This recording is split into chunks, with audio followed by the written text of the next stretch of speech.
I was coming home from school when an old man stopped me near an old alleyway. He said, "I hear you're lost young child."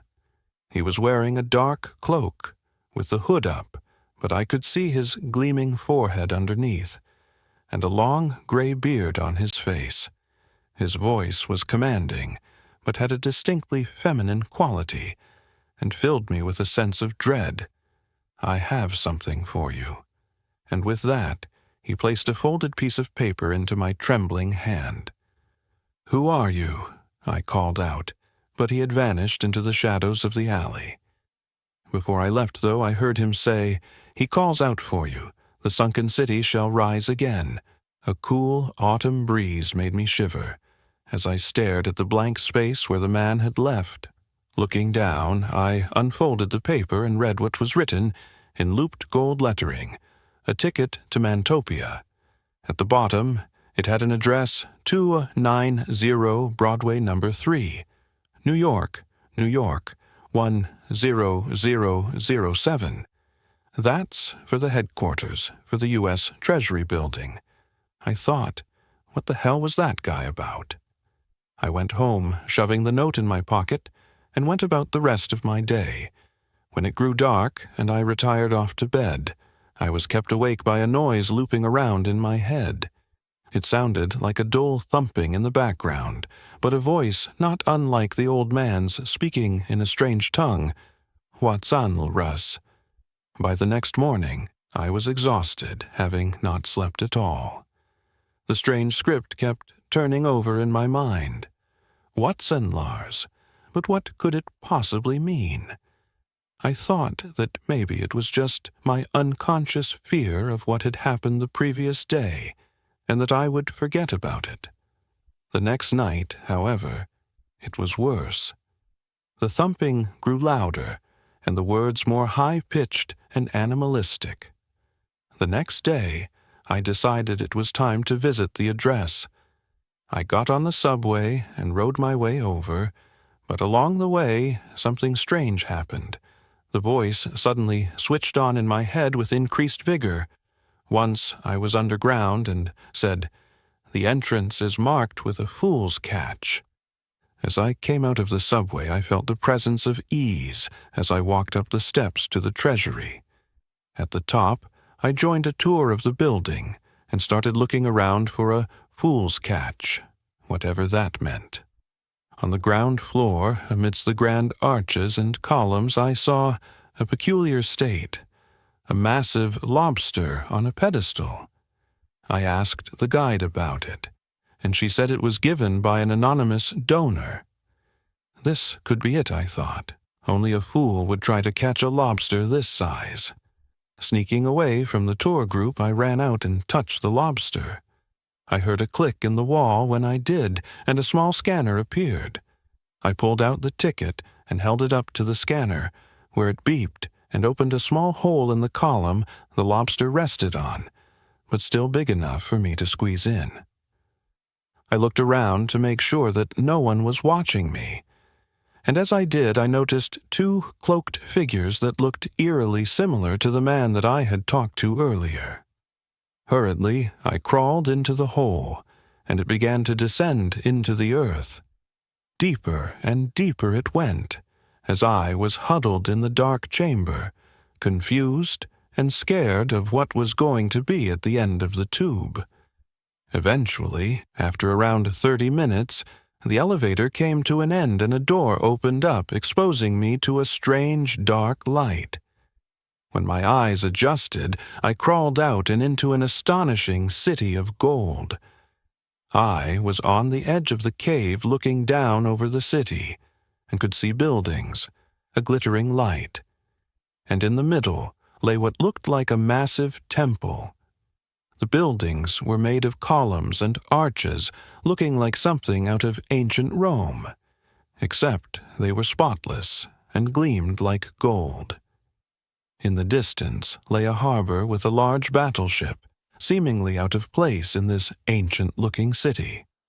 It was astonishing the size of this apparent cave it was located in, because even from my vantage point I could not see the far wall.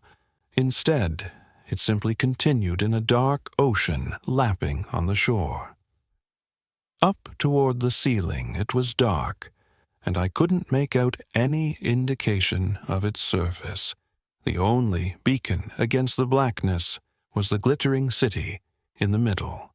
The pounding resumed, and it seemingly emanated from the temple in the middle, drawing me in and calling me toward it. I stepped down the rocky slope I was situated on until I got to a pathway in front of the first buildings. A sign read "Welcome to Manntopia" on it, and I thought, this is the city I was told about. Why do they want me down here? The streets seemed abandoned, with not a sign of anyone, but I felt that there was something watching me. The city was well lit, although there were no signs of electric lights or something similar. The light seemed to emanate from the city itself, casting everything in flickering gold. Further and further down through the streets, I walked, taking in all my surroundings with amazement. Eventually, I found myself at the base of the temple steps. Looking up, I knew what I had been directed to. I slowly climbed the gold-plated steps and eventually reached the top, crowned in columns and a radiant roof. At the top, the pounding grew louder and then suddenly stopped. There was a huge hole in the floor, surrounded by a ring of unlit bonfire pits. I stood on the edge and looked down into the abyss. A hot, musty breeze slowly escaped, and I suddenly decided to run. In that pit was something horrible, something so terrible not even the pits of hell could hold a candle to its unknowable dread. I felt as if all hope was lost, and that it was not worth living in the same world as whatever lurked in that near-bottomless pit.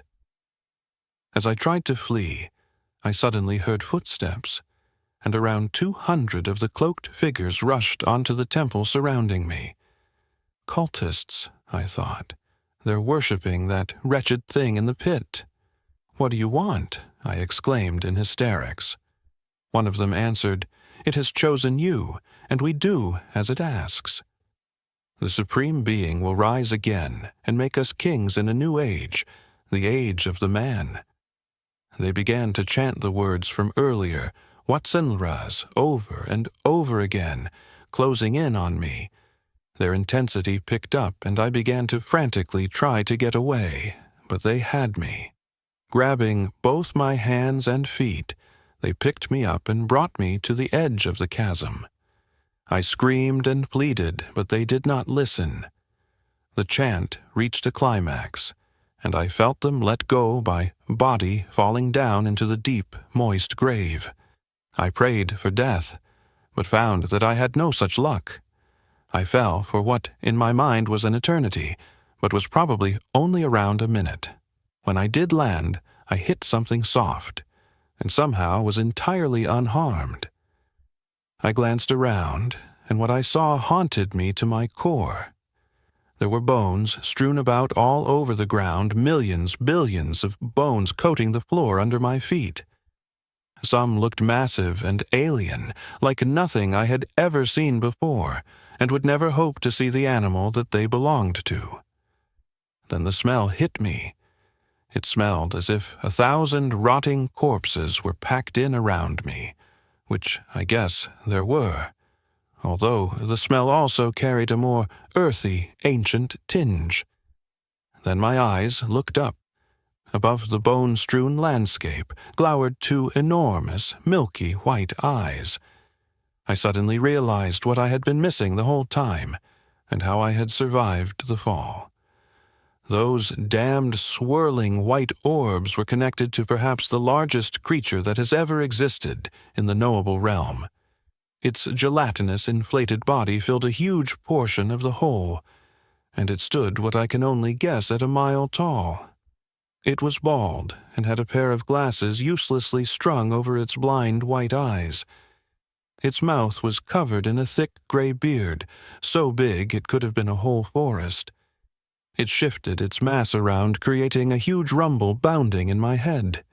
Then it spoke. What is the marginal propensity to consume? It boomed in its nasally voice. I have been consuming all my life, child. Inflating here is this damp hole. I have roamed this planet for eons longer than your kind. And in a lower voice it said again, one day I will rise out of this pit and take back what is rightfully mine, the surface world, but for now I wait for my followers to manipulate the markets and bring me back to my glory.